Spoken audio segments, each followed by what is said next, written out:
Good morning friends, welcome to our YouTube channel.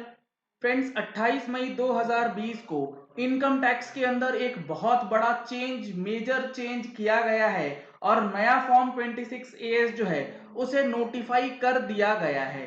क्या है वो फॉर्म, अच्छी तरीके से डिटेल्ड में डिस्कस करने वाले हैं।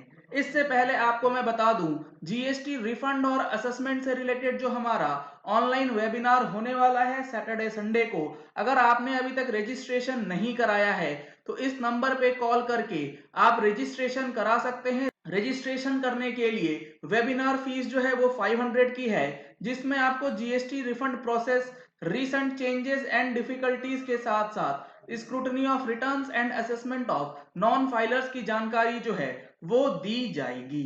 रजिस्ट्रेशन करने के लिए अभी कॉल करें दिए गए नंबर्स पे। अब आते हैं हम लोग जो नोटिफिकेशन इशू हुआ है उसके अंदर। ये आप देख पा रहे हैं 28 मई 2020 को नोटिफिकेशन आया। इसमें बताया गया है, in exercise of the powers conferred by section 285BB read with section 295 of the IT Act, the CBDT hereby makes the following rules further to amend income tax rules 1962। ये चेंजेस जो हैं ये propose थे, finance act में already इनकी बातें जो हैं वो करी गई थी। 1 जून से इसको लागू कर दिया गया है। दीज रूल्स में be called income tax 11th amendment rules 2020 and it shall be taken into effect with effect from 1 जून 2020। यानी कि ये फॉर्म्स जो हैं 1 जून 2020 से लागू हो जाएंगे। In the income tax rules, Rule 31AB shall be omitted.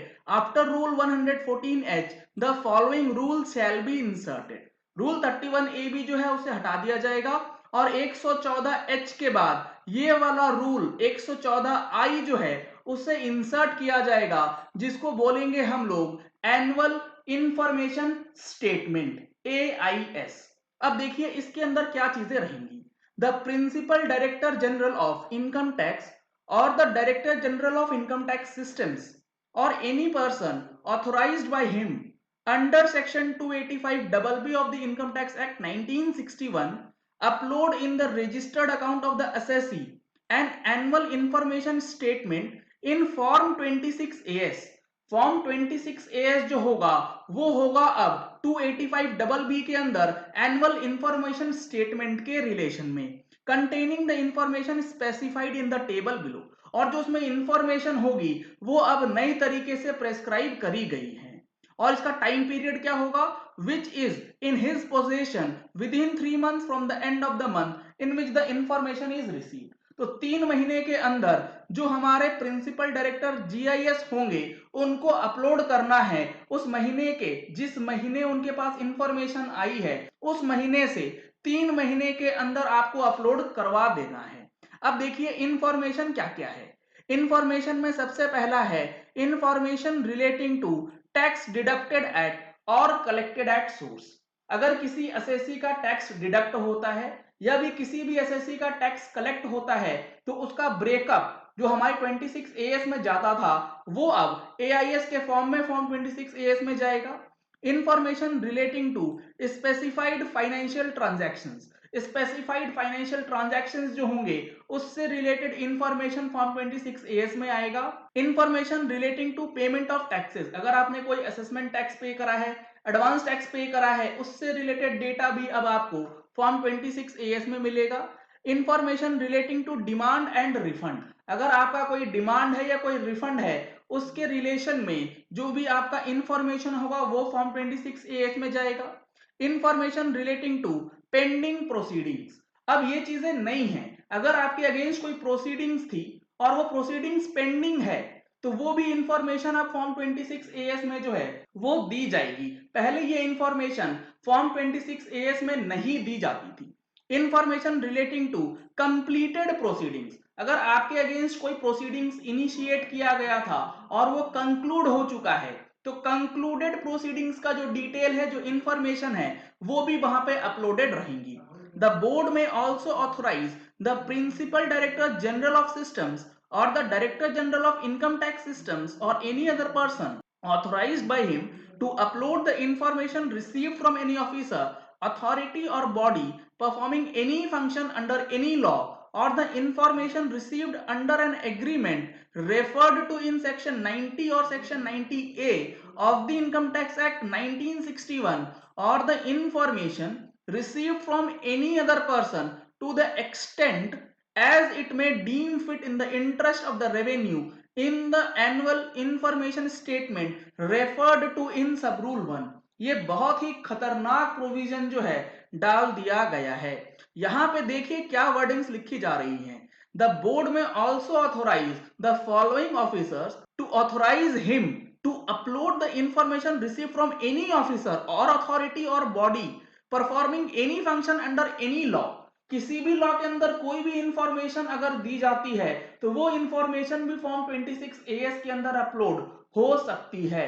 That means अगर जीएसटी से रिलेटेड कोई भी डेटा है जो प्रॉपर ऑफिसर देता है इनकम टैक्स के ऑफिसर्स को, तो वो डेटा भी अब फॉर्म 26AS के अंदर जो है वो अपलोड किया जा सकता है। इसके लिए पावर जो है वो दे दी जाएगी।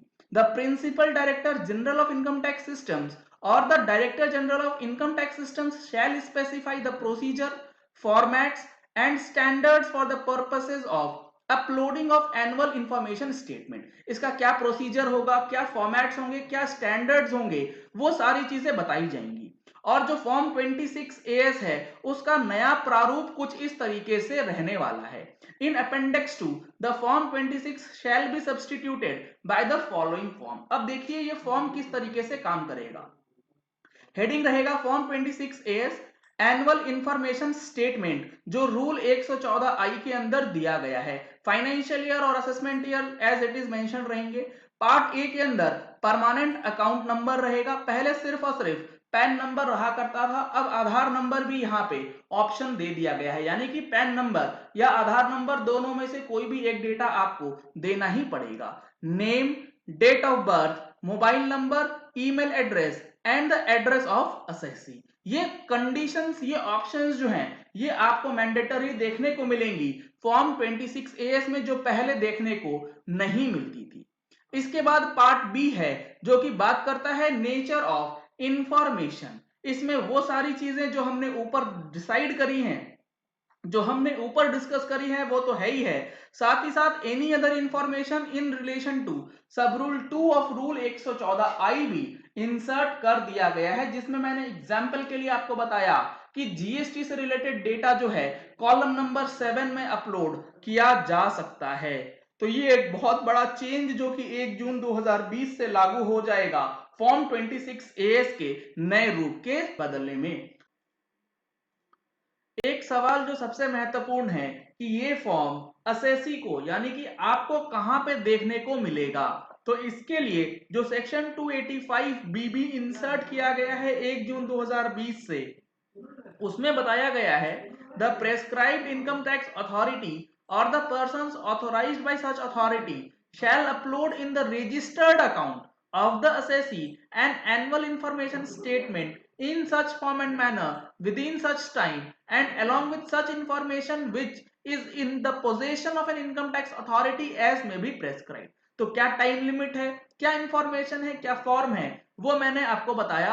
रजिस्टर्ड अकाउंट का मतलब ये होगा means the electronic filing account registered by the assessee in the designated portal, यानी कि आपकी जो इनकम टैक्स की फाइलिंग पोर्टल है उसके अंदर आपको ये डेटा जो है वो देखने को मिलेगा। That is the web portal designated as such by the prescribed income tax authority और the person authorised by such authority. जो इनकम टैक्स का जो डेजिग्नेटेड पोर्टल है उसके अंदर जो आपका रजिस्टर्ड अकाउंट है वहां पे आपको ये इंफॉर्मेशन देखने को मिलेगी for the purpose of download. चलिए इस वीडियो को यही एंड करते हैं। आशा करते हैं कि आपको ये वीडियो पसंद आया होगा।